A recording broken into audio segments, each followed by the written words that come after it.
Experience the evolution of accuracy with the new Browning X-Bolt 2.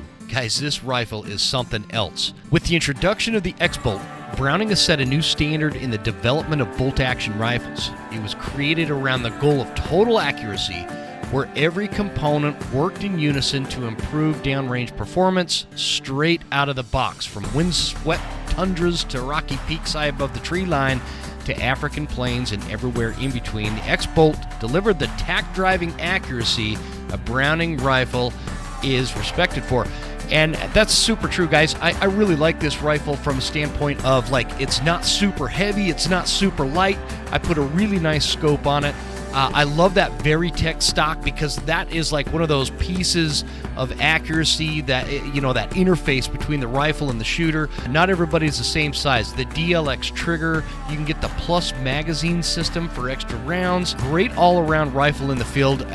For those of you that are looking for a rifle this year to take to the field that you can feel real confident in and get really comfortable with, this is the rifle to check out. The Browning X-Bolt 2 should be one of your top contenders. Link is in the show notes.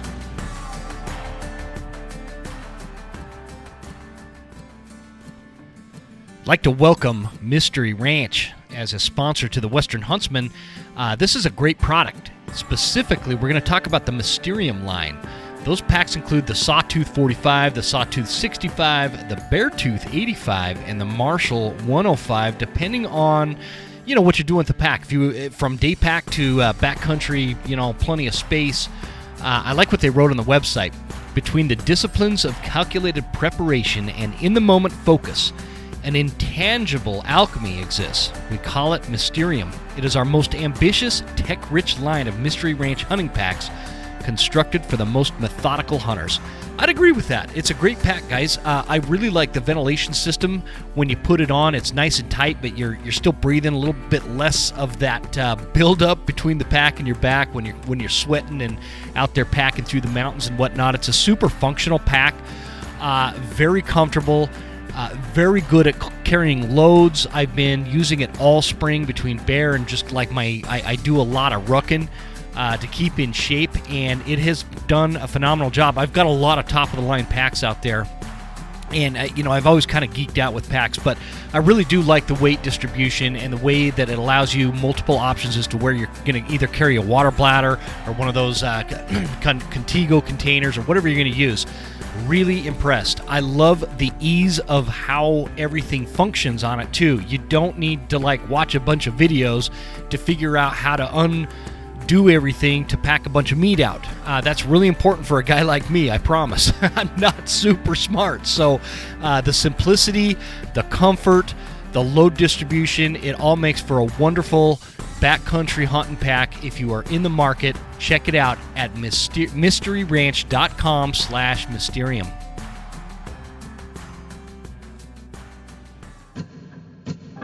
There exists a threat, from anti-hunting groups to politicians trying to give our land away, and we won't stand for it. Those vast western landscapes provide the space for our wildlife to thrive and a place for hunters and anglers to fuel the fire that sparks their soul. In this show, we share our love of hunting, fishing, and conservation. Here, we provide the foundation to meet these threats through passion and the grit of the American outdoorsman. Welcome to the Western Huntsman Podcast.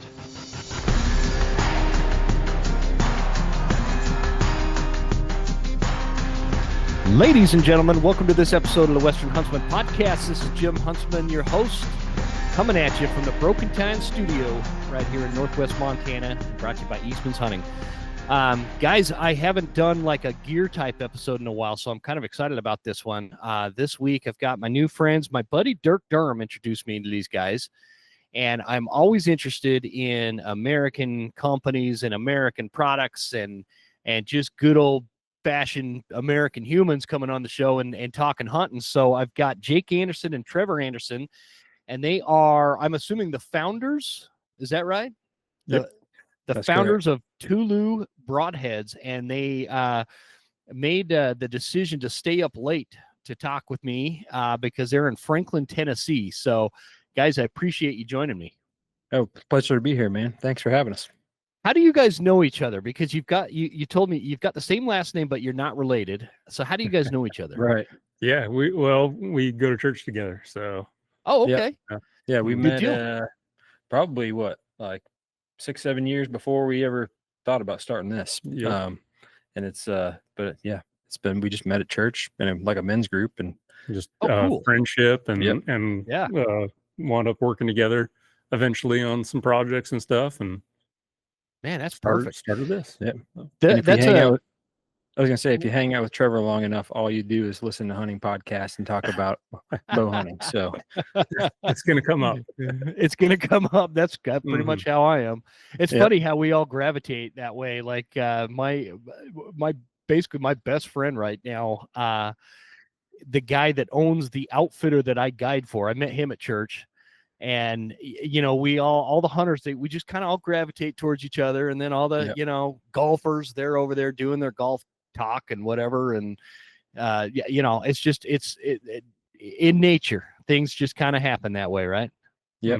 What is your guys' backgrounds? Jake, why don't we start with you? What's your background like professional? Sure. I always like to kind of get the background before we get to the company part.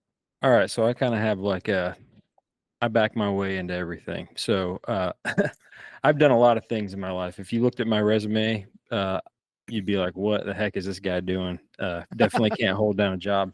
But I actually used to be in the medical field. So I was an athletic trainer.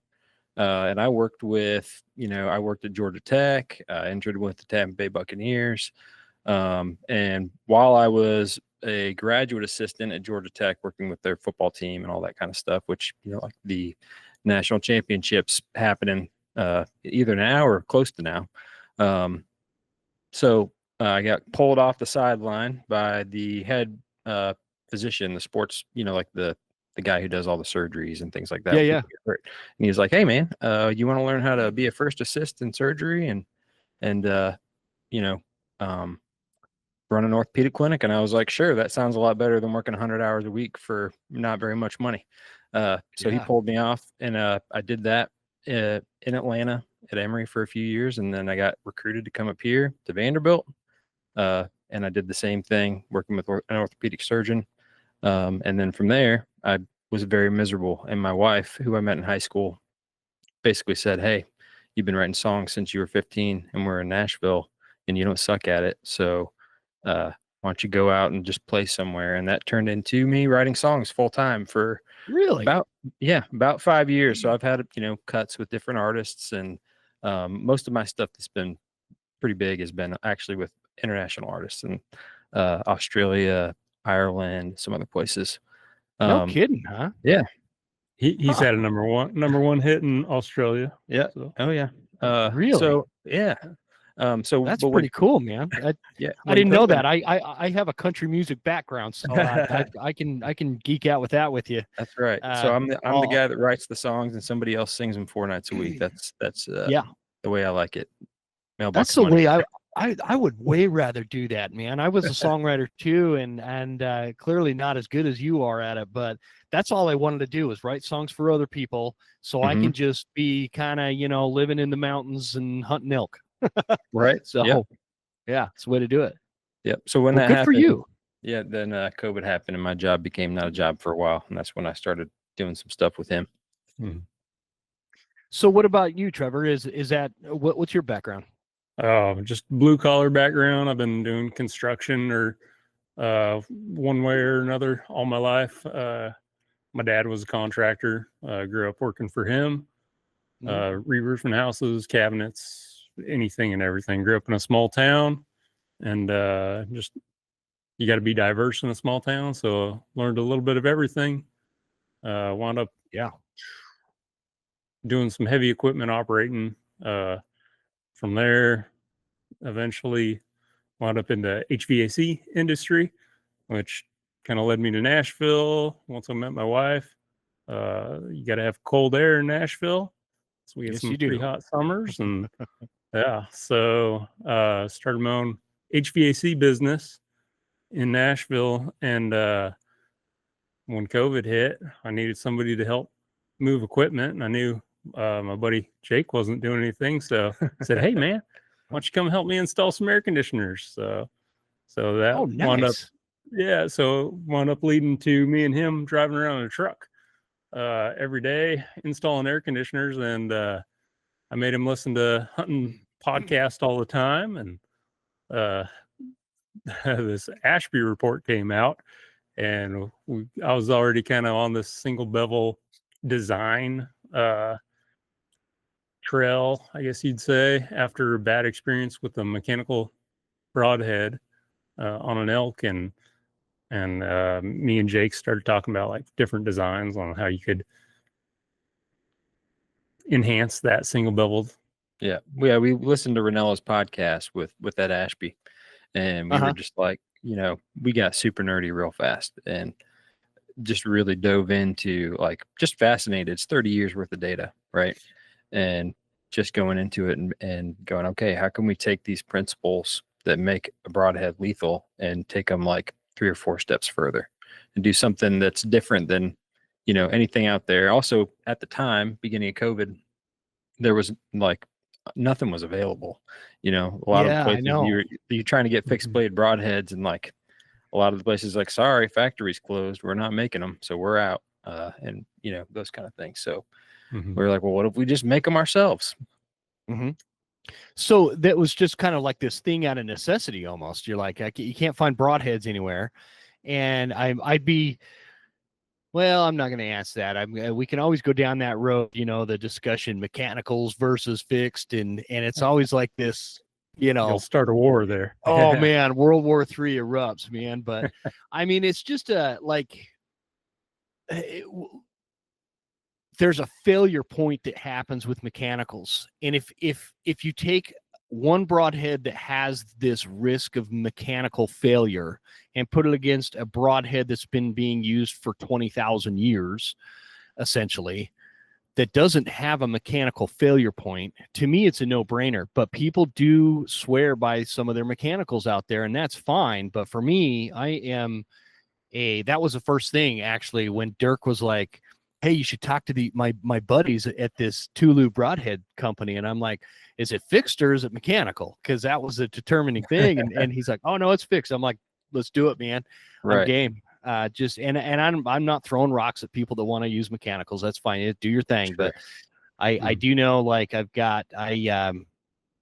to kind of put a period on this point, I guide with a lot of guys at the outfitter that have been doing that for a much longer time than I have, and anybody with any major experience in the elk woods, they're the same way. Fixed broadheads. Don't bring mechanicals. Right. In fact, we even have it on our website. Hey, it's best to bring a fixed blade broadhead during archery season. Don't show up. And they're great for, mechanicals are great for deer, sure, whatever. But if we're hunting a 700-pound elk, it's definitely recommended to use a fixed broadhead. So anyway, I deterred us there. So You guys got together, you're listening to this and you're like, okay, we can't get a broadhead. It's COVID. It's, and you feel like you can improve them. And there was born TouLou Broadheads in between installing air conditioners. That's right. That's kind of the gist. Yeah, we call it truck time. You're just driving around, talking about broadheads, kicking around ideas. And Jake's kind of notorious for just saying like, "Oh, we could do that. We could do that." And I'm like, "Well, yeah." Now I'm like, can-do attitude, man. We can't do everything, but he's got a can-do attitude, and he's like, we could make one of those. I'm like, you know what? I think maybe you're right. So we were on this trail though, because he was already on the fixed blade train, right? Because he had that experience with a mechanical, and just it's really your story, and it's his experience. Not the dog mechanicals, but there are things to go wrong, like we were talking about. So it just.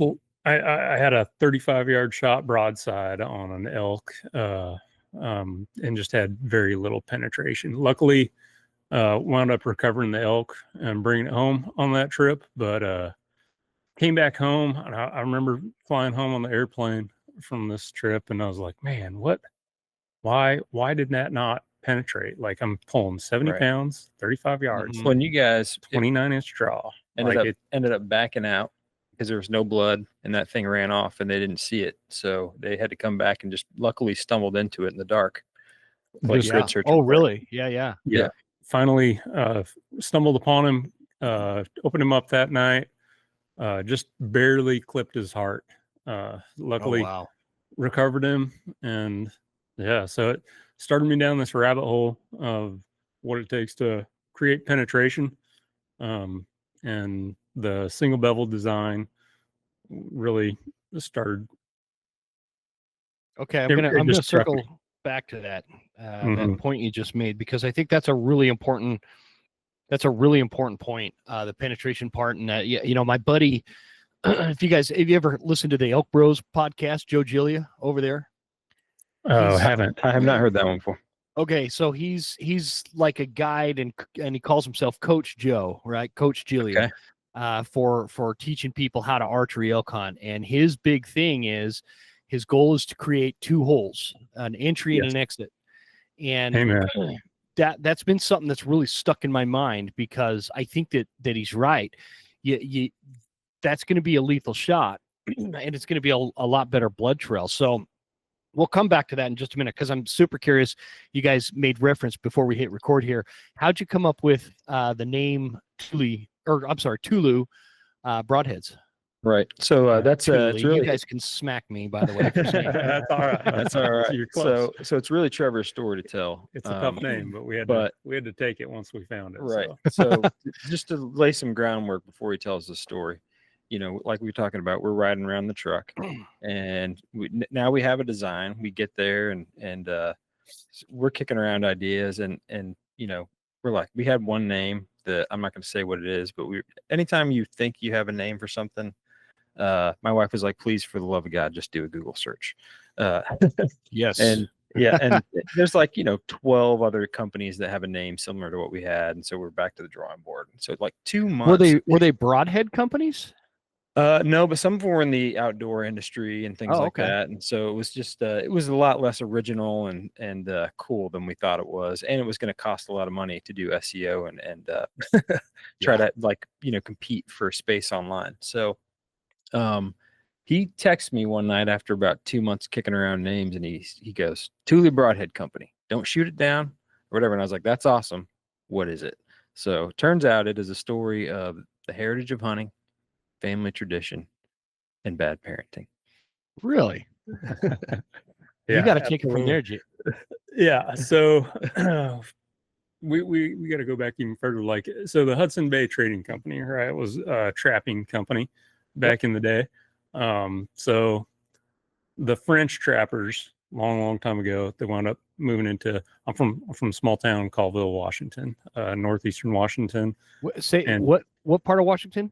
Colville, north of Spokane, about an hour. Yeah. Oh, you're from Colville? I'm born and raised. Yeah. Man, small town. I'm not very far from Colville. Yeah, beautiful country. Yeah. One of my favorite parts of the world. So the fur traders back in the day, the French trappers, wound up marrying with the Indian girls up in that country. They wound up naming a mountain and a creek after this name, TouLou. So years later, my family moves into that area, and my great grandfather wound up on this ranch up that way. He was a homesteader, him and his wife. I was born 9 years later. Here I am. I killed my first whitetail with my grandpa, my dad, and my brother. And we got it out, throw it in the back of a Ford F-150. We're driving down this old gravel road at the ranch. And my grandpa had a tradition. He'd pop a bottle of peach schnapps and he'd pass it around when somebody would get something killed on the ground. So first time in my life. Yeah, don't tell my mama it's her birthday today. So I get the bottle passed to me as we're driving down this gravel road. Now I'm tipping that bottle back, and Dad hits a pothole right as that thing's touching my lips, and the bottle sloshes back. I get peach schnapps, hits me in the back of the throat, comes squirting out my nose, all over the dash of the truck. Yeah, the way his dad tells the story, there's snot on the steering wheel because he busted up laughing so hard. That's a great memory. Yeah. the best. It's the lore of Trevor's first buck. So that was right over the top of TouLou Creek. So that runs through my great granddad's ranch. So TouLou Creek comes out of Pierre Lake, which is right next to TouLou Mountain up there. So and TouLou to us is about passing down that family tradition of hunting from one generation to the next. So I love that story, and I love that I love that connection to hunting and the memory, and this time with family, and a big part of my show has always been focused on how do we protect this thing, and it's stuff like that makes that's what carries on. That story carries weight, and that's what people that don't hunt, that's the kind of stuff they can relate to. And so I think that's really critical. And I love that story, man. That is how American dreams are made. Jake, what about you? Do you have a background in hunting, or did you grow up hunting? I didn't grow up hunting. I did a little bit of bird hunting and things like that. But mostly, before this, Trevor really got me into everything. Before that, I had done some like pheasant and quail hunting and dove and stuff like that. But I'm a military brat, so I grew up all over the place. And we didn't always, because we were moving every couple of years. I was born in Germany. We just lived in a lot of places where we couldn't hunt, and my dad just wasn't really a hunter. He's a fisherman. He really loves fishing. So, cool. And then we ended up in Florida, which isn't notorious for having big deer and things like that when you live in Central Florida near the beach, but there's lots of fish. So we did a lot of that stuff. But yeah, so I didn't, the cool thing about that story, right? Because I don't have the long history, but what it was passed down through his grandfather to his father to him and his brother, I'm now the beneficiary of, and my son is the beneficiary of, and our company, long term, we want to put that, just like with our broadhead, taking everything 3-4 steps further. We're looking at it like, okay, how can we scale that and be a company that is invested in helping, like, dads and kids that have never hunted before, never had an experience out in the woods looking for a scrape or rub, or anything like that we can do as a company, or partner with people that are doing those kind of things, and promote not just awareness of hunting, but also help people who want to experience it have a way to do that. I love it, guys. I really, and I appreciate you guys sharing that. And now that you say that, I knew there was something familiar about the word TouLou. So I've hunted around Colville. I've hunted in that neck. In fact, one of that mule deer over my shoulder right there that you see was killed up by Colville. That's right. I'm not going to tell you exactly where, but, and I don't even hunt anymore. But it's probably somebody's favorite hunting spot, and I don't want to burn it. But don't do that. Yeah, there's some great. It's some great country. It's tough country. Oh yeah. And I just that just, I had no idea. So how in the heck did you go from Colville, Washington to Franklin, Tennessee? Met a girl. Oh, okay. That explains. Say no more. Say no more. Yep. Makes sense. So now I'm going to ask you guys some questions. Like, this is, and I don't want you to laugh at me, because I am one of the most experienced, least technical, and not very successful bow hunters you'll ever meet. I've got a lot of experience, but I don't know technical things about archery equipment. Yeah, and I've been bow hunting since, like, I back in the day when I'd go to a pawn shop and buy a crappy old bow because that's all I could afford, and go to Walmart and buy a bunch of, different sized and different arrows that were like, and I had 3 different broadheads in my quiver and flinging arrows at mule deer all over in Utah. That's kind of my background. This is 20 plus years ago, so, what in your mind, like, have you ever heard the phrase elevator pitch? Yeah. Like, hey, what's you got 20 seconds in an elevator ride to pitch somebody on your idea to get some buy-in or whatever. What sets TouLou Broadhead apart from, like, what you felt was lacking from a standpoint of lethality, effectiveness, whatever you want to, what's the word I'm speed. I don't know, penetration, the thing we were talking about earlier. Sure. Like, and I'm trying to drag this out so I'm not putting you on the spot and you have a second to think about it, right? But Well, really, what sets your broadhead apart in your mind, and you feel like you can take this thing to market, and bow hunters across the country are going to be like, this is a broadhead I need to use. Right. So we have a tagline that we like to use for our business, which is classic look, modern lethal twist. And really what sets our broadhead apart is we were trying to solve the biggest problem people have with fixed blade broadheads, which is getting them to fly properly, to be accurate. Yes. And accuracy, that's the word I was looking for. Not Jeez. to not have to spend forever tuning them and still have a broadhead that is going to penetrate. That's the history of broadheads. Bows got stronger and people started moving to mechanicals because arrows started getting squirrelier. They started moving their shots out into double lungs. They needed wider cuts. You start losing penetration. So we're just bringing it full circle and saying, well, why can't we have the best of both worlds? Yeah, so we designed it with three things in mind. Top tier, right? Accuracy is number one. If you can't hit where you're aiming, then forget about it. It's worthless. Okay. Number two is penetration. You got to have penetration. If you hit where you're aiming, but you have zero penetration, it's worthless. So we like to make two holes, one going in, one going out. I'll take 2 1-inch holes over 1 2-inch hole any day of the week. So, sure. And number three is structural integrity. Like if any part of your broadhead breaks, doesn't do what it's supposed to, bends, anything, you're losing energy, you're losing momentum. So then you don't have penetration once again. So that's those three are the three things that we focused on in the design of it. Yep. And then with that, the other thing that our broadhead is designed for, the thing that makes it so accurate, is what we call the TouLou twist. So if you look at our broadhead, I don't know if you can put that up near the camera or not, Trevor, but it's a twist at the tip that is like rifling for your arrow.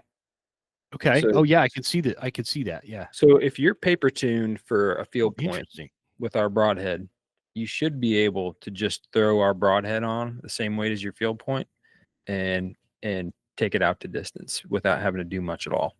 We shoot them with field points at 100 yards all the time. Mm-hmm. Yep. By we, I mean he does, because he's a better shot than I am. So that twist, I want to come back because I'm looking at your website here too, and I'm hesitant. I've told this story before, but I think it's super relevant. It's interesting you guys say that you bring it back full circle, because one of the things that really stands out in my mind as an archery hunter, and again, for those of you listening and you've heard this story before, I apologize. I know I'm a repetitive old man or whatever sometimes, but it's really relevant in this case because bow hunting is a deeper thing. It's, I love, and this is coming from a guy, I love rifle hunting too. I love going out with a rifle, and in fact, all the deer I killed this year were all done with a rifle, which is rare for me. But getting back to what I'm saying, years ago, I was, I don't know, 10,000 feet on a mountain in Utah, and I'd hiked up to like this scree rock on the top of this drainage where there was a bunch of mule deer trails. That what they were doing is it was kind of like this saddle on top of the mountain, right? And the deer and elk, they're all the same. They're just like humans. They're going to find the path of least resistance. And so if they need to shoot out of a drainage or shoot over a mountain to get to safety, they're going to use that saddle. And because it's less they have to climb, right? And so that's why I was hunting the top of this drainage, and it had a bunch of trails, and it was like a 40-yard shot or something to the other side. So I could like hunker down in some brush, and I'm right at the edge of where the scree rock shoot is. And I could hunker down right there, and I could just sit and ambush deer all day long.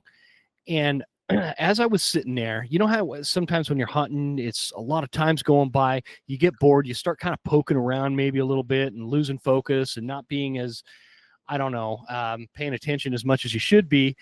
And so I'm doing that. I'm kind of looking down at the ground, and I'm kind of moving through rocks. And I think what I was doing is I was like, it wasn't a jet boil, but it was like the old school version of that. And I was looking for a place level enough to maybe set up to set up this thing to make a cup of coffee or something, like a jet boil type deal. And all of a sudden I move some rocks around, and this broadhead, this old broadhead chipped out of the scree rock from when I had it aged. They were saying it was roughly 2,000 years old.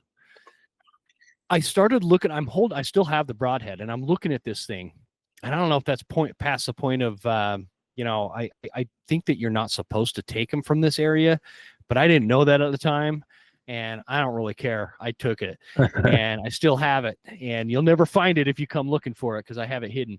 But anyway, the whole thing, right? And guys, it's like, I'm looking at this broadhead, and I'm thinking,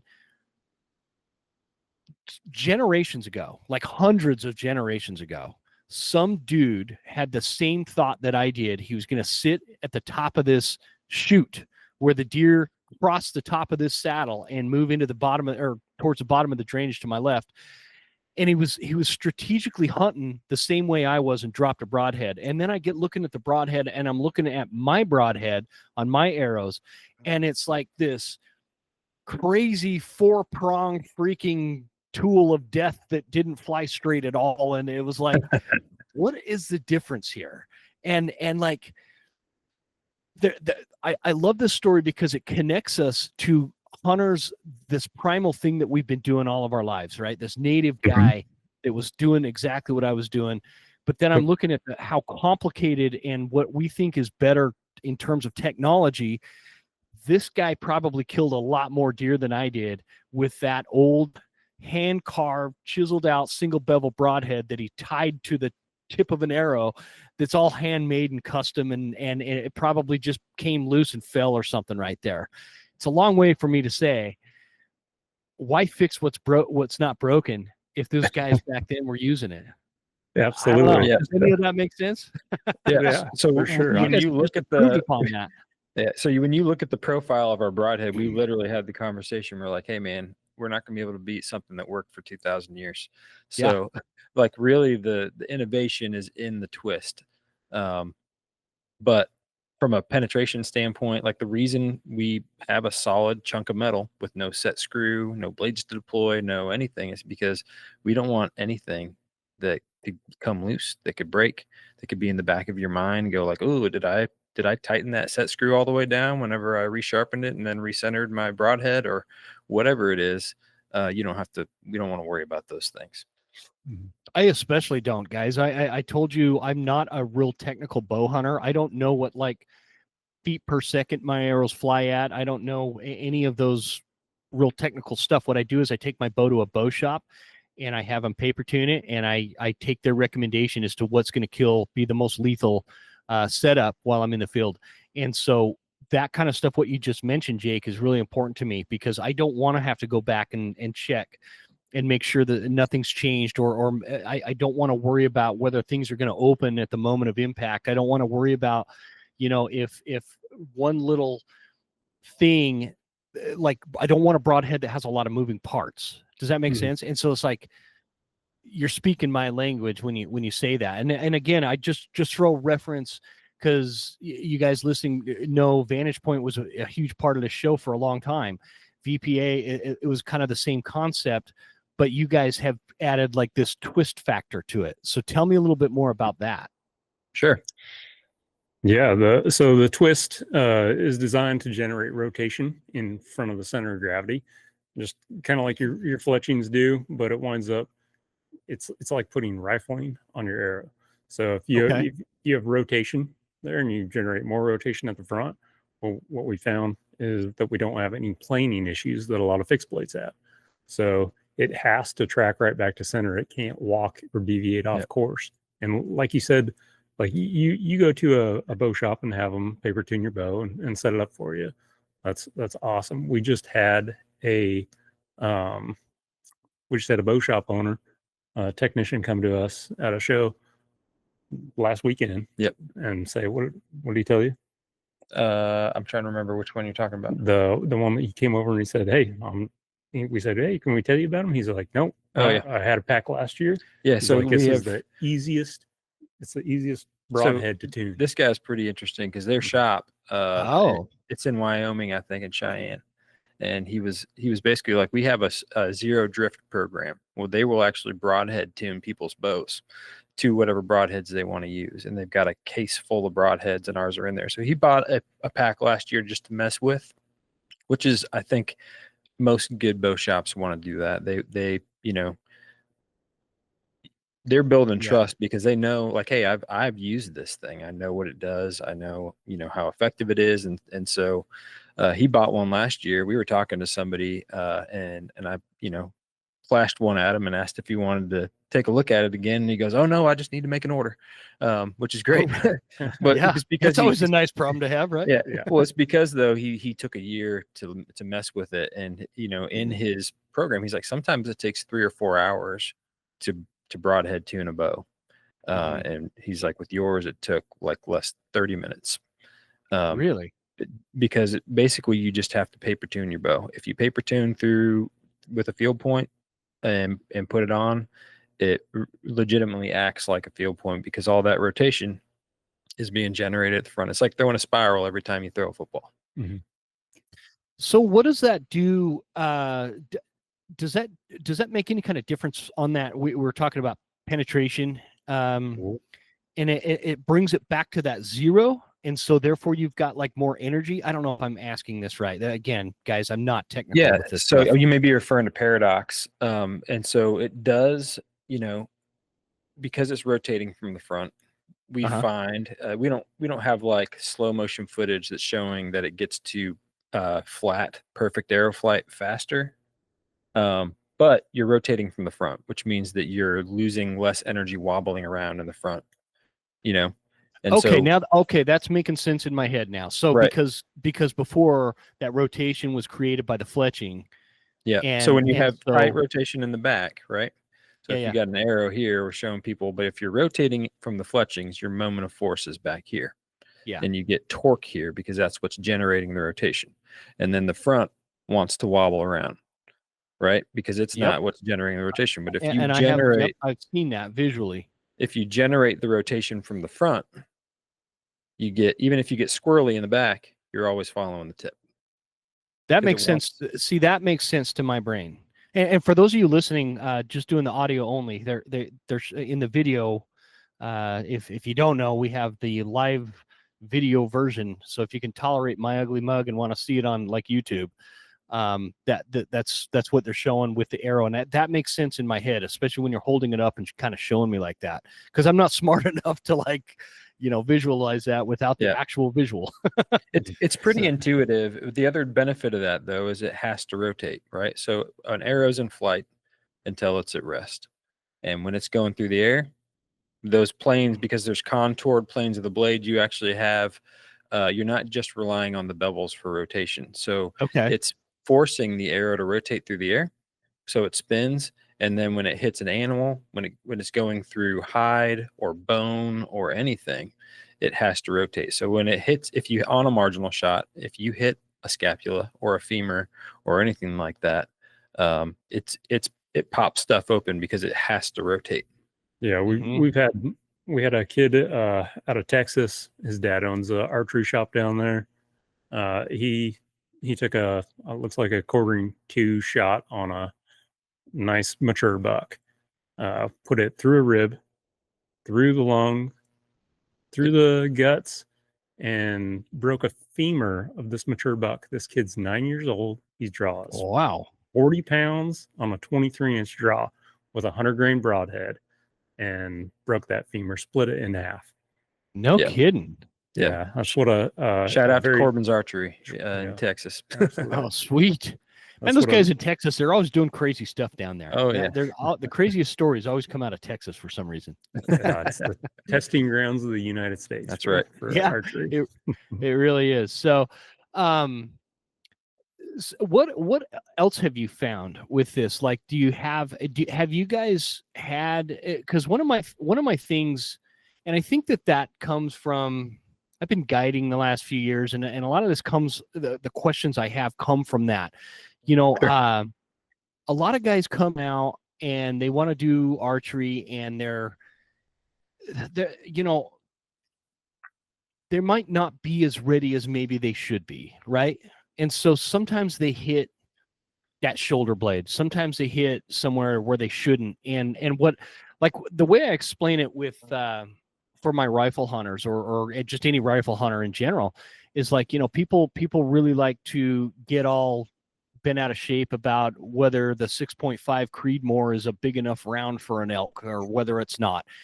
And the reality is that the data that we've seen is, yeah, you can absolutely kill an elk with a 6.5 Creedmoor, but if you make a subpar shot in any way, you're probably not going to find that animal. Where if you make the same shot with, say, a 300 PRC, the carnage is such that it's still going to kill that animal, right? And so, and it's that animal's not going to suffer.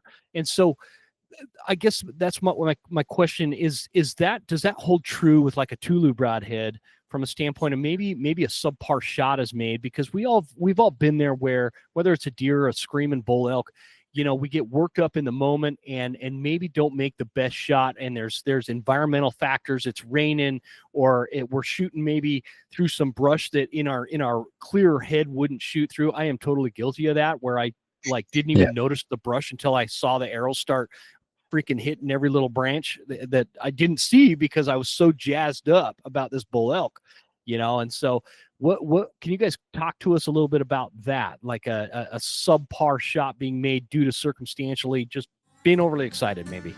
You know, back in the old days, there was this program called Layaway where you can go into like a store and start making payments on something, some high dollar ticket item. And once you paid that off every month, it was yours. You could take it home. That's how I bought my first deer rifle from the Marine Corps PX on Camp Lejeune in North Carolina. And it was the first, you know, weapon that I bought that I purchased myself. It wasn't a hand-me-down. It wasn't my dad's. It wasn't anything like that. So I went and I picked out this 30-06, and I just didn't have a lot of money. And so I did the layaway program, but I needed a scope on it. And the cheaper scopes were all sold out. And so I bumped up to like this entry-level Leupold scope and put that on the layaway program and had them all, you know, put the whole package together for me and all that. Made the payments and finally got to bring it home. Ever since then, almost every rifle I've owned has had a Leupold scope. In fact, I'm having a custom rifle built this year, and it's going to have the Leupold Mark 5 HD scope on it. I just killed a buffalo with that scope. It's a really great product. And Leupold, guys, you know them. Everybody knows Leupold. They've been around since like 1907. They started as like a special instrument company or something like that. But these American-made products are fantastic. Whether you're looking for a spotter, binos, a rifle scope, accessories, tripods, bipods, all that kind of stuff. You can find it all at Leupold.com. And I'd really appreciate if you supported this American company that has a great American story. And I couldn't be a bigger fan of a company. And I'm so happy and thrilled that they've chosen to partner with the Western Huntsman. Thanks to Leupold, and thanks to you guys for supporting our great sponsors. Yeah, well, I mean, the truth is, you hunt long enough and you shoot an animal enough times, you're going to have a marginal shot at some point. Absolutely. Right. You don't want to, and you train to not do that, but most people, and you know, once you do it one time, you don't ever want to feel like that again. You know, but for this design, for, you know, this particular design, we've got other things in the works as well, but it's really those three things that make your arrow lethal, right? So, and that's back to the Ashby report we were talking about, that's 30 years of data, right? Structural integrity, accuracy, penetration. If you have those things, then the likelihood of your shot being lethal is very, very high.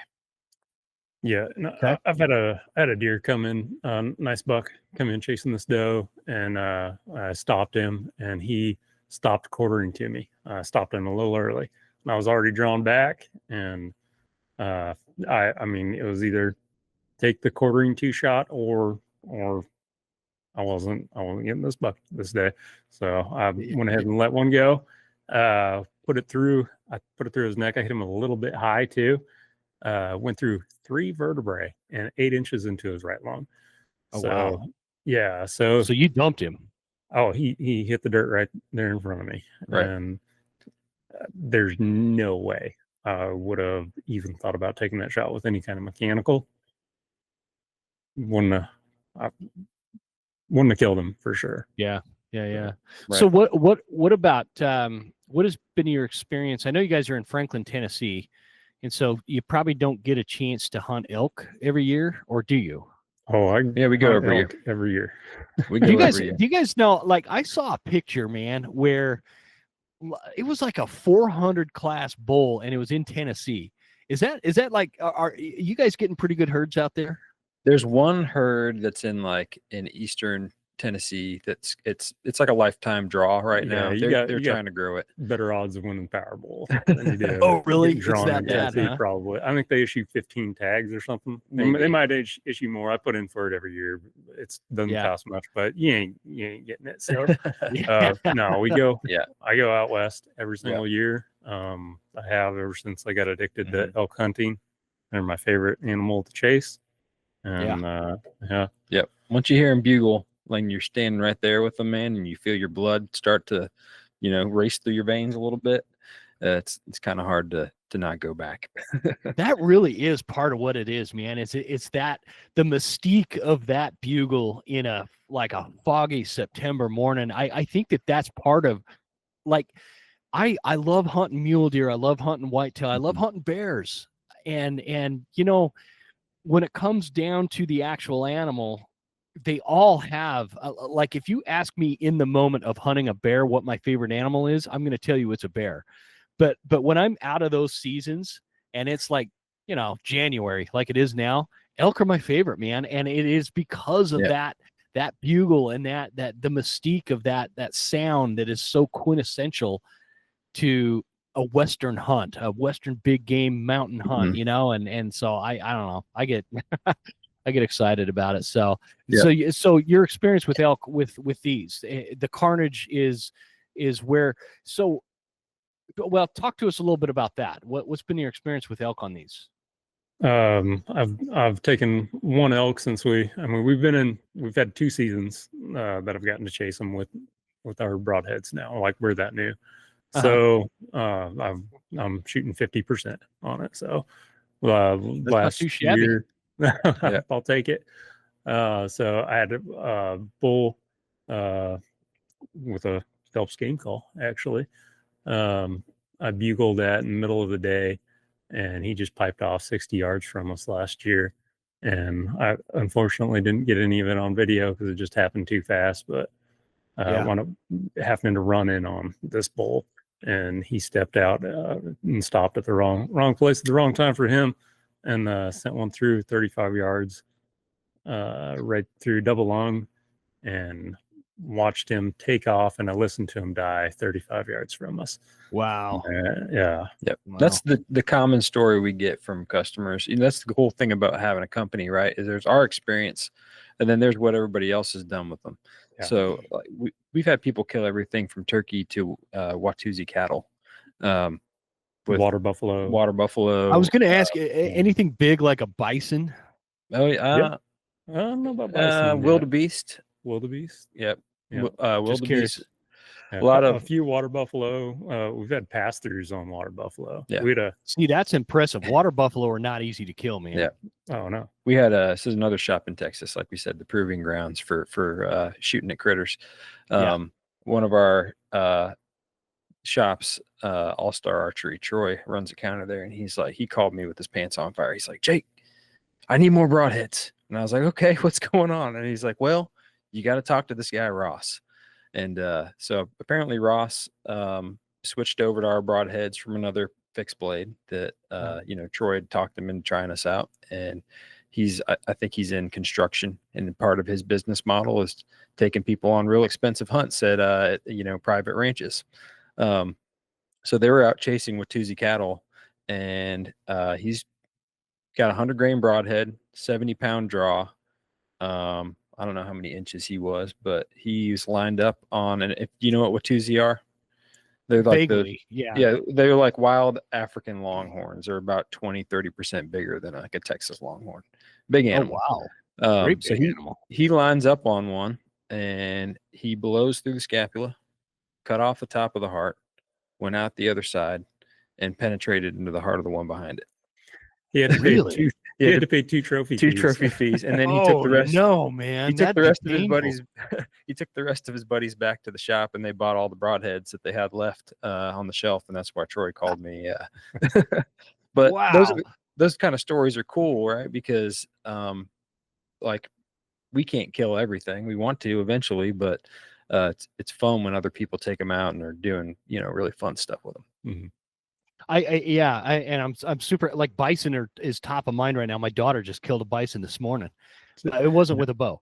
And so I've always wanted to shoot a bison with a bow, and I've had a couple of opportunities, but I just end up always going back to the rifle because everybody thinks that bison just stand there. They don't, man. They're like pretty cagey, actually. And they're fast, man. They're fast. And they are fast. They are. And they're super fast. And the other thing that worries me with these bison, man, is like if you whack one with a bow and you hit it wrong and it decides to come at you, you got to be pretty quick on your feet because they can get to you really quick and they could do a lot of damage really quick. I'd rather be dealing with a pissed off grizzly bear. And so, but of course I say that I've never dealt with one. I've only dealt with pissed off bison. So let's shift gears here a little bit, guys, and talk about like the philosophy behind your company, because I think that like the story and the philosophy behind your company is a really big motivation for people to, everybody's always got their favorite broadhead and everybody's got their favorite, whatever name your, we sounds like we all like Phelps game calls, right? And Phelps is my number one go-to when it comes to any kind, and I don't care if we're talking calling in whitetail to calling in bugle and bulls and even predator calls. The wolf howler has actually been a big winner this winter so far. So like on your website, it says, we believe that God created the world with abundance and that he can provide everything we need, even when we have nothing that our modern society tells us is essential. Since the beginning, communities of hunters have gathered around the campfire to tell their stories and call others to this truth. I think that that's a really powerful paragraph. That segment on the website it really stands out to me. I read the whole thing, but that one really stands out to me because I obviously God did create the world with abundance and he provides everything we need. And he told us that we are to take care of it and we are to have dominion over the animals and nurture the earth and take care of it such as we take care of our bodies. And I love the line, since the beginning, communities of hunters have gathered around the campfire to tell their stories and call others to this truth. Man, who doesn't feel, even if you can have like an atheist out there that couldn't disagree with that, right? Right. It's just that's a powerful statement. So tell me a little bit about like the philosophies and the belief systems behind your company that you feel really set you apart from other companies out there. Sure. Oh, yeah. One, Jake's a awesome rider. So, but we full-heartedly believe that. Right. So Yeah. Absolutely. We believe that God is created an abundant world, and in that abundant world, like we are to partner with him in it. And part of that is receiving the blessings that he has given us. And I mean, I look at the blessings of all the animals that he's put in front of us. Like you were saying earlier, like that guy that left that broadhead up there on that mountain.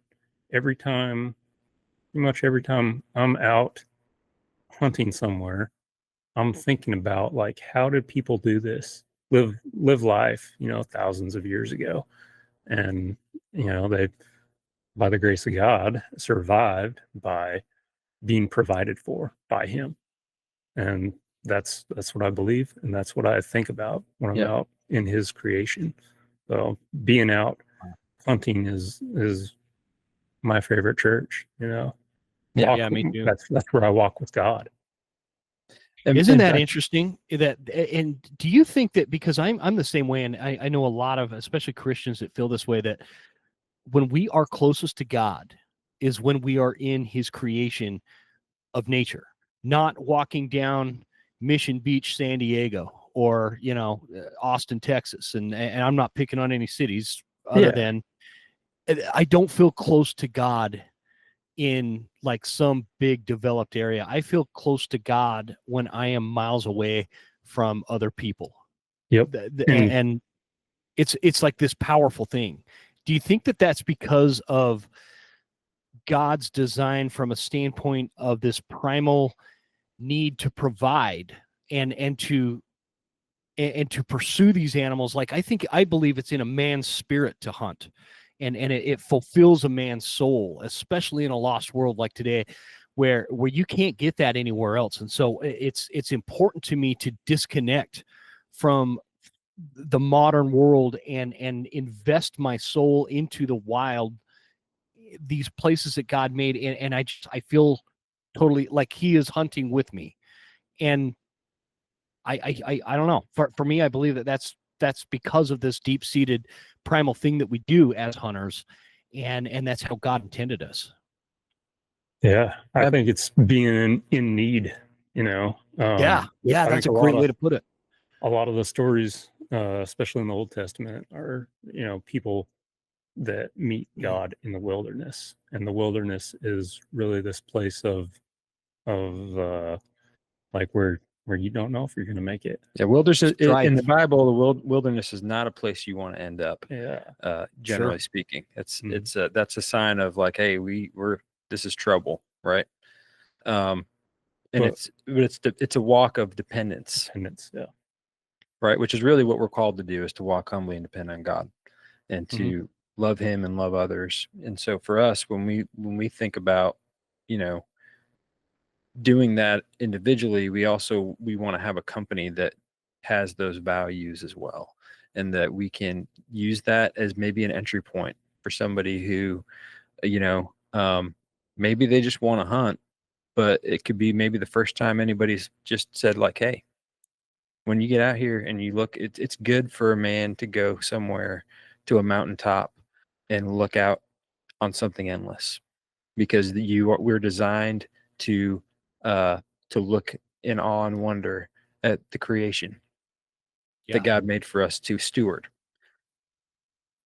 It's humbling, isn't it? When you're on a mountain and you realize the vastness.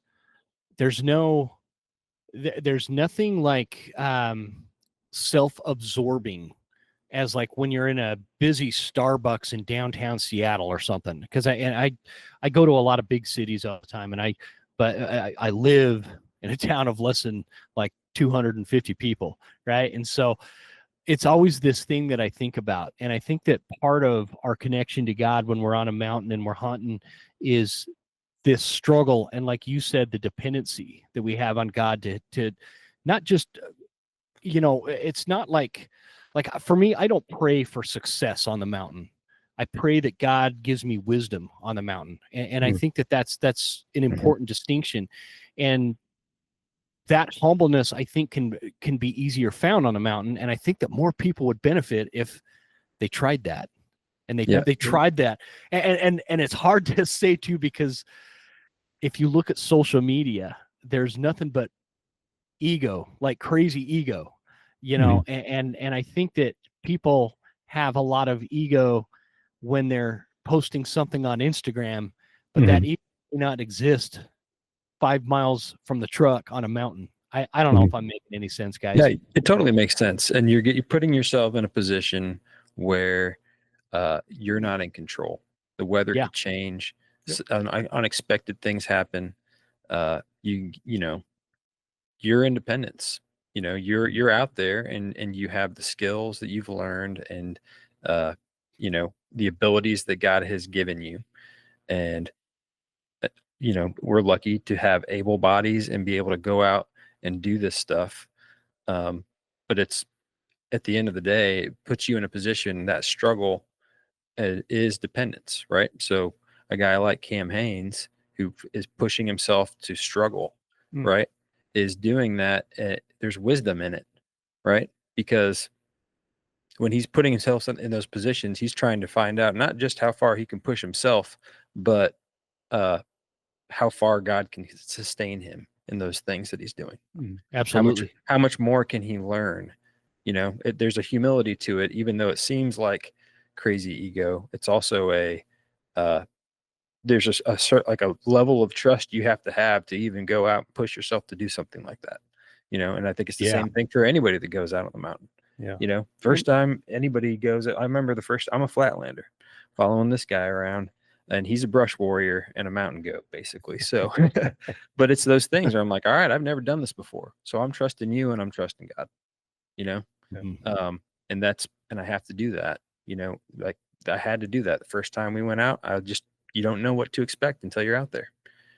Yeah, for sure. Yeah.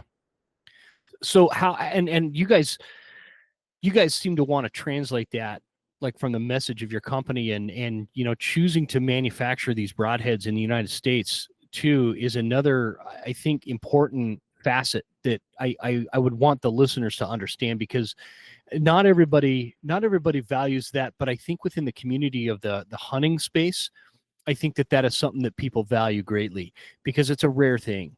Yeah. And it's not easy from like, I'm not in the manufacturing side of business, but I imagine that it's a lot harder to manufacture, source, produce, and sell right here in the United States versus, sending this stuff overseas. Absolutely. Yeah. So we're by no means are we a cheap broadhead out there, and I mean a lot of that is because we are manufactured in the U.S.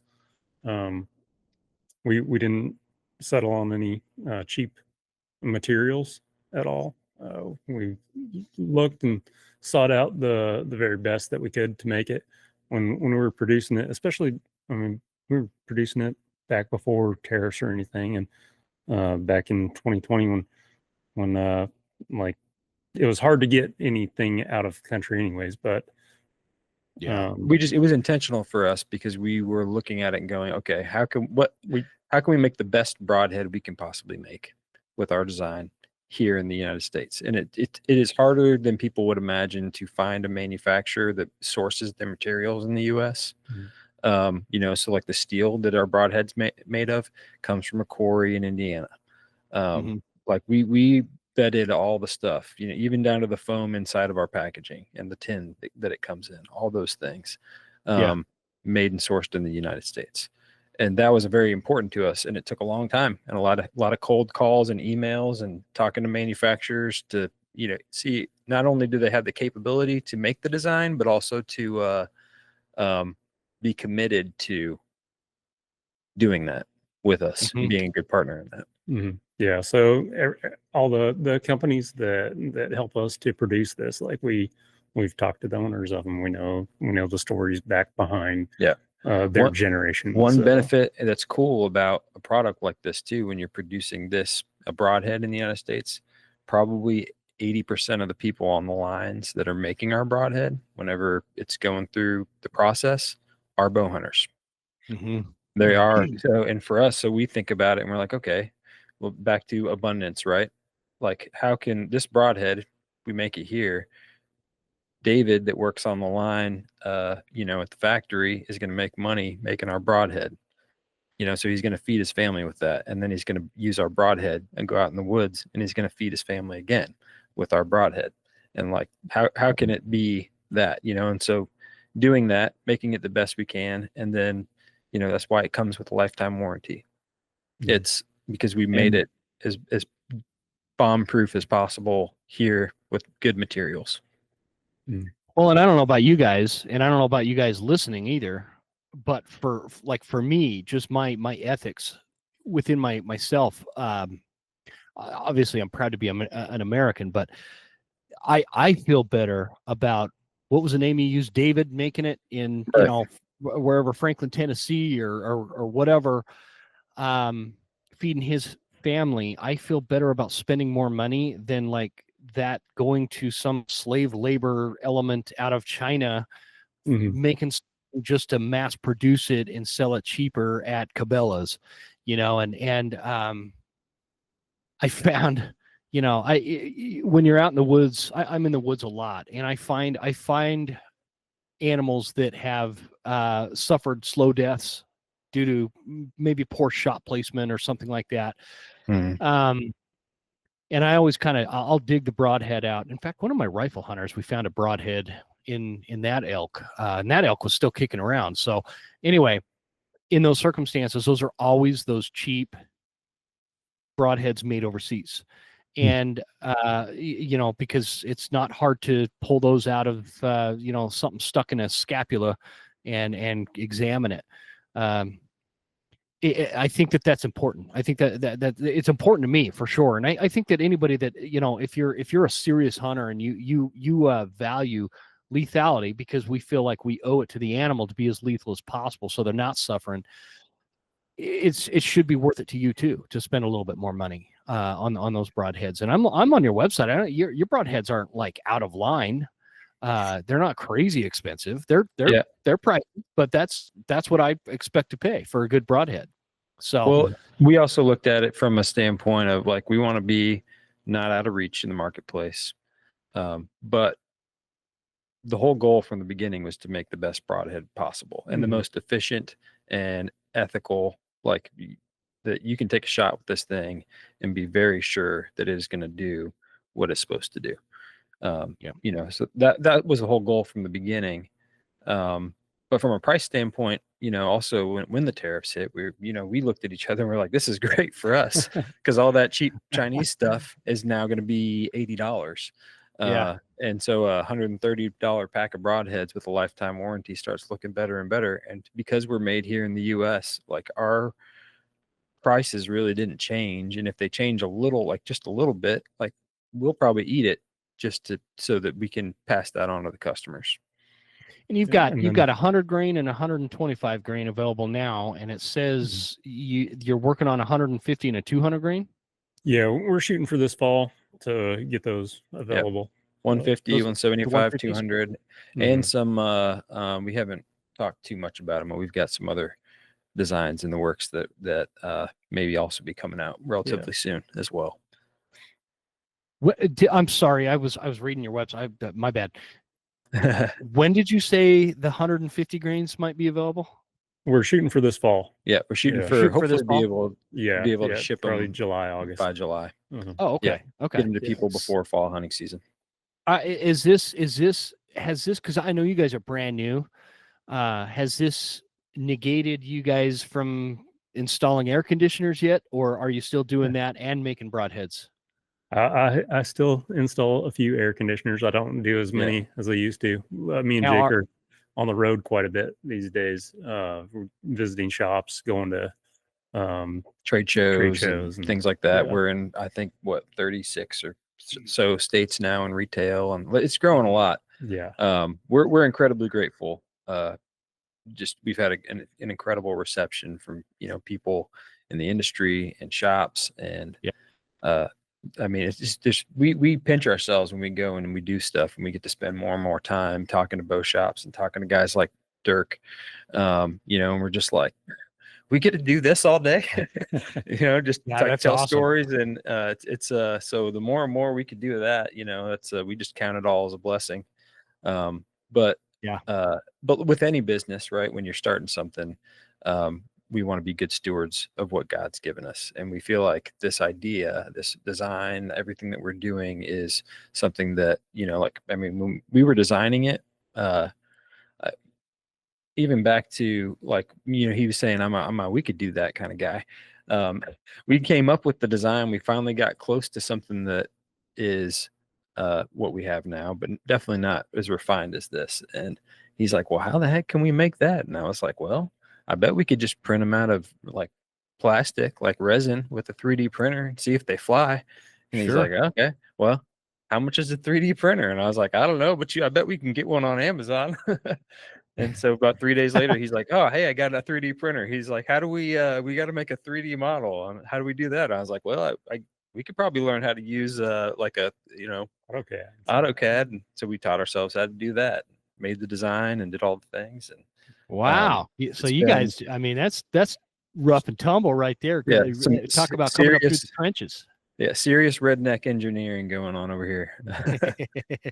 That's usually the best. That's usually the best way. That's the best results come out of that kind of ingenuity, and and I think specifically the hunting space, but also just people in general. I think people are hungry for this kind of product and that kind of company with those kind of philosophies and value sets.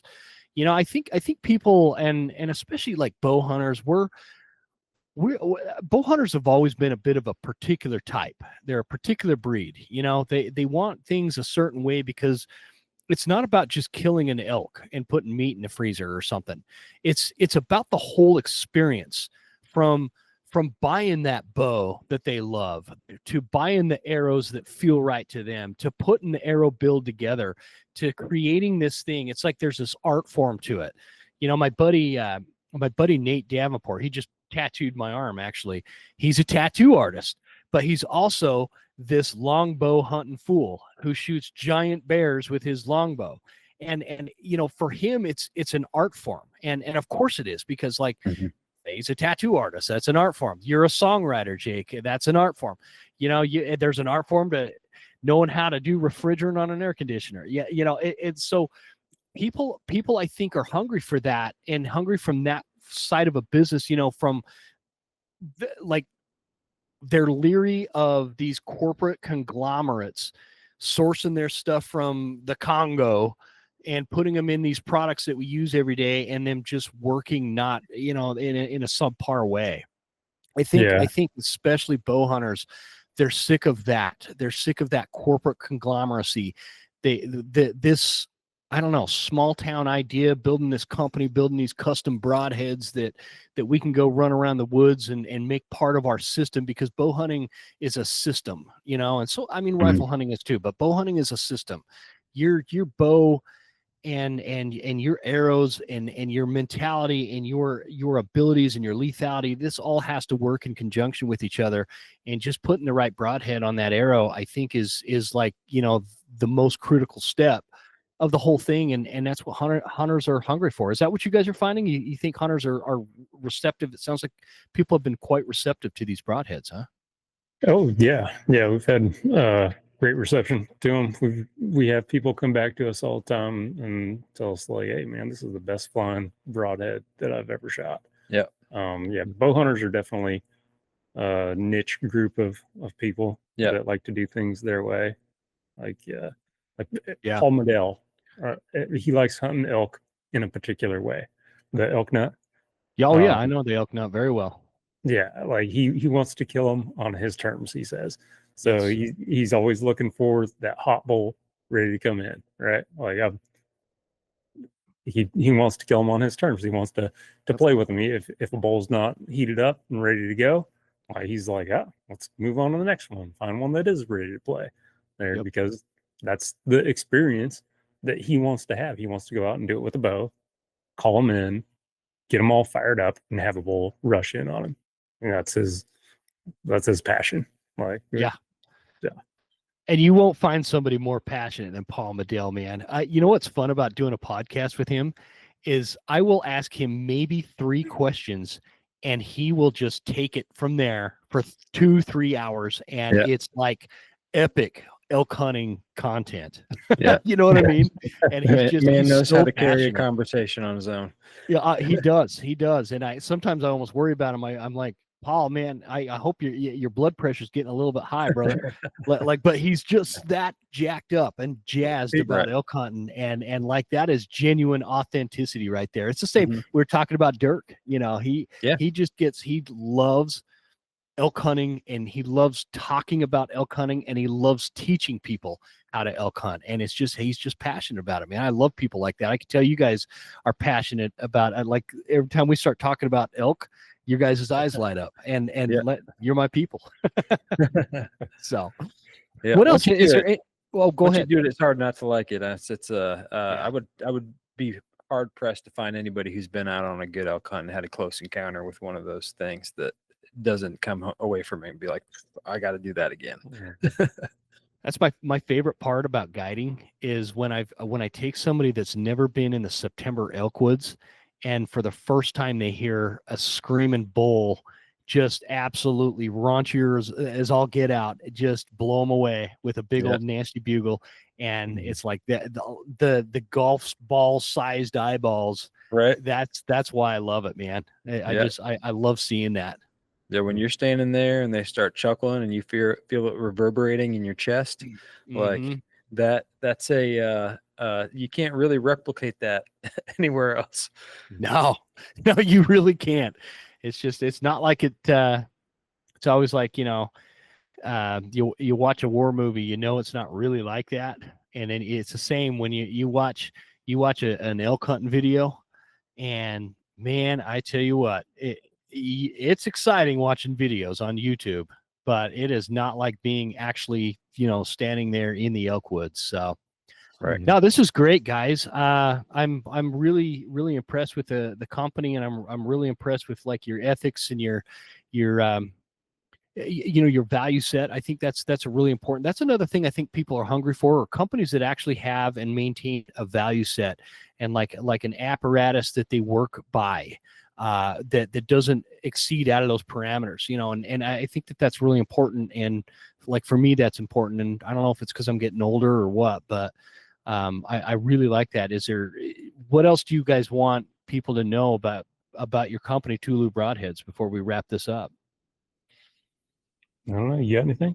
Man, I think we covered just about everything, man. I think more than anything, like just to put maybe a highlight on what we've talked about, but more than anything, we would love for our product to be a really great product that helps us to be a part of other companies and other people that are building and bringing more people to the campfire. That's really what we stand for, right? Is that I think that God instilled this stuff in us, and it is good for us as men and as people, and the more people we can call to it, the better stewardship we're going to have of the resources that He's given us. Yeah, absolutely. I couldn't agree more. We can't save the future of hunting being silent and being reclusive hermits that don't share what this thing is. And there's a lot of flack out there about the hunting media and blah blah blah ruining hunting. I think 90% of the people whining about that are just people that don't know how to find elk, and they want an excuse. Man, am I going to get some nasty emails? Maybe you will. But at the same time, I think if we do it correctly, right, there's a difference when you have the right ethic and you have the right framework or worldview, and you bring people into that and you replicate that. That's when, if we focus on not just bringing people or trying to sell more things, that's not what we're about. Of course we'd love to sell millions and millions of packs of broadheads. That's going to be great. But at the end of the day, what we really want is we want to help instill those values of good stewardship and like those things into the next generation, into the people that come in, or people who are already doing it and maybe don't have that ethic, but maybe we're the experience or the company that they go, well, that's different. And maybe reevaluate or give it a second thought about, well, why do I do what I do? How do I hold this and treat this? That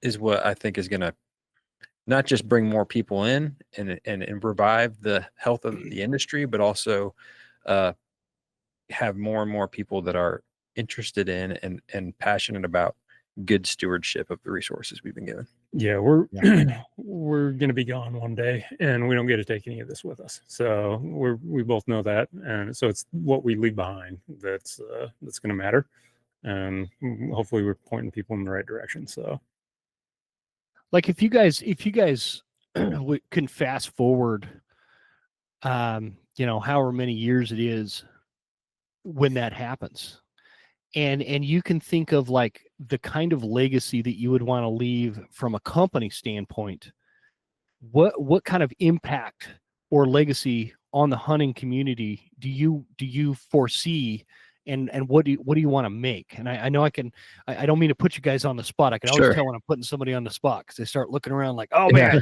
But like I think about that because I think I have two answers kind of to that question. I think number one is everything about our product is made to last, down to like when we thought about the packaging. The reason it comes in a tin is because we don't want our product to be in a plastic clamshell.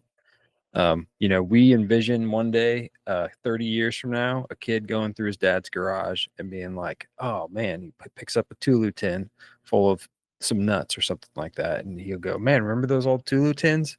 That dad's broadheads came in or whatever, and they pull one of those things out and look at them. But also, for us, we look at it and like, we're looking for ways, even though we're not a giant company right now, we're already looking for ways to partner with people who are investing in the next generation and doing things like that. So areas where we can go out and team up with a bow shop or a nonprofit that's doing a kids camp and bringing kids in to shoot bows or things like that, to be part of, when they look back on their first experiences of shooting a bow or hunting or anything like that, and be part of the core memory. When somebody looks back and they go like, oh yeah, I remember when we went to camp when we were, 10 years old, and we there were some broadheads there, these TouLou Broadheads, and that was the first thing we ever got to shoot, or whatever it is. Something like that, for us is it seems simple, right? But if we are intentional about trying to be part of those things, I think that gives us a shot at fulfilling some of the greater mission that we feel like we've kind of been called to as a business. I like it. I like it. Trevor, you got anything to add to that? That was pretty prolific.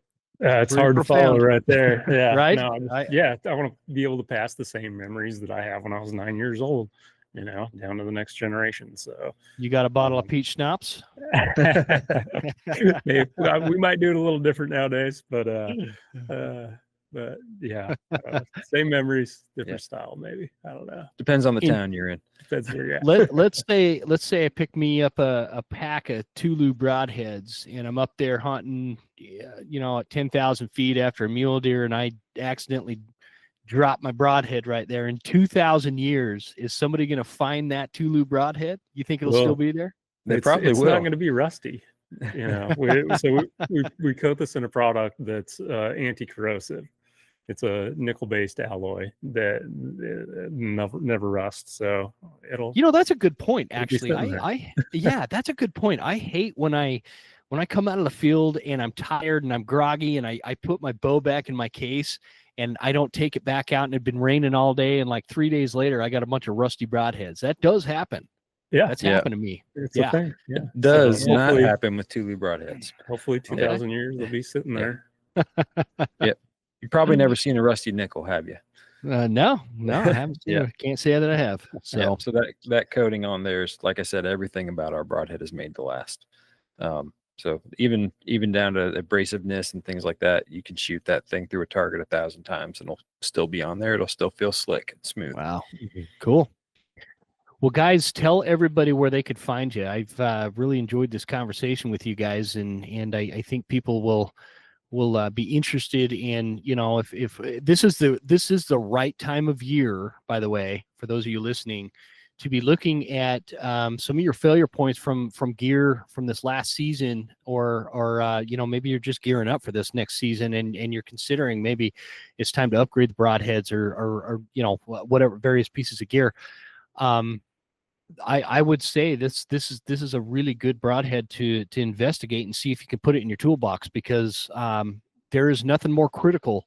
And I'm telling you from experience, from a very average bow hunter, if you want to up your game, if you're an average bow hunter like me, like I'm not talking, if you're Cam Haynes level or you're Aaron Snyder or something, or even Dirk, we've been talking about Dirk. If you're Dirk Durham level, you can go out with a subpar broadhead and kill elk. But if you're an average elk hunter like me, you want an above par broadhead. And I mean that because you need these things to create as much carnage as possible to be as lethal as you can at your level. and my level. I'm saying that from experience. So tell everybody where they can find out a little bit more about you guys and about your company, and where they can find these broadheads. Sure. So TouLouBroadheads.com. We have a lot of information on our website, specs and FAQ page. Obviously, we sell them online, but also we're in a lot of retailers, and that our product is one that a lot of people like to put their hands on or see it in person. So you can go to our retailers page and see if there's a shop near you and like support your local bow shop. Those guys are awesome. And, all of them, those are the guys that they're the biggest influencers in the industry. Yeah. So, you want to be able to keep going to your bow shop and have them tune your bow and do all those things and trust their opinions. And so supporting them is a really good thing to do. So if you can get them there, get them there. Yeah. And if they're not at your local bow shop, have them go in there, tell them get a hold of us and we'll get them in there. Yeah. I'll have to go I've got a couple of prime bow shops up in my neck of the woods. We've got North Idaho Archery. I always like to give those guys a shout out. I don't know if they've got the TouLou, but but if they don't, they should.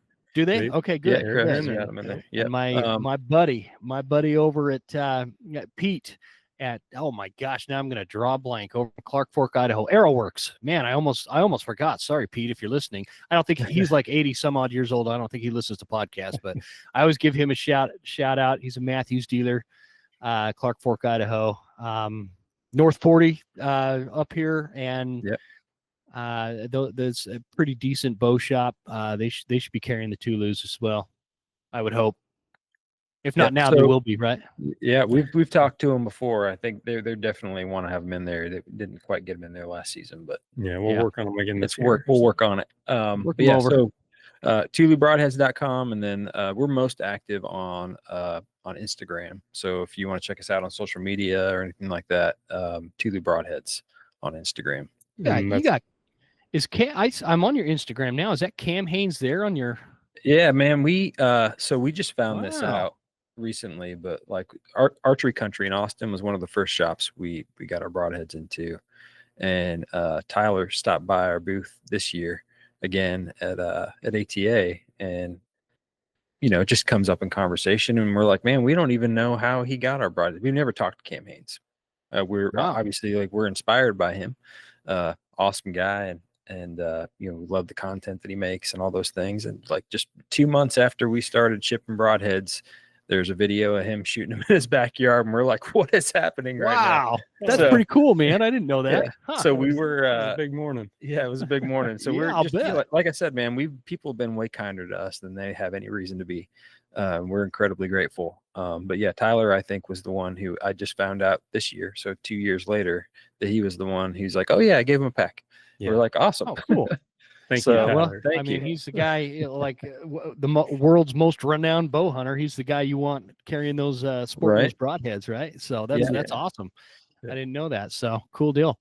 Yeah, we've had a lot of people shoot them, and we're just, we don't usually try to chase people down or do anything like that, but it's been, Providence really that like people have been using them and liking them, and they want to post about them. So we're grateful. Well, I'm happy for you guys. Proud to call you guys a friend, man. I really appreciate it. I love entrepreneurs. I love American companies. I love stories like just like your guys's. So I appreciate you coming on the show and sharing everything with your broadheads, and definitely worth a consideration for anybody listening. So that information, both the Instagram and the website, will be in the show notes, guys, if you want to check it out. I really appreciate that. And thanks, Jake and Trevor, for joining me on the show. Stick on the line for just a minute, but I really appreciate you guys joining me. It was a lot of fun.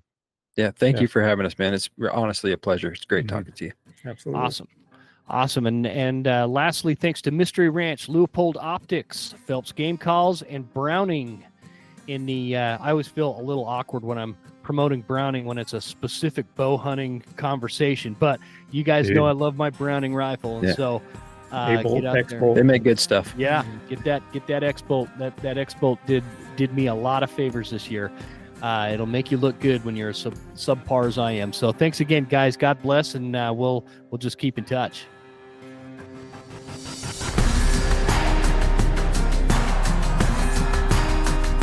You made it. That's the end of the episode. Thank you so much for tuning in. Please make sure you're following us on Instagram at The Western Huntsman, and write us a good review at Apple Podcasts. Thanks, guys. See you next time. Stay Western, and I'll see you on the mountain.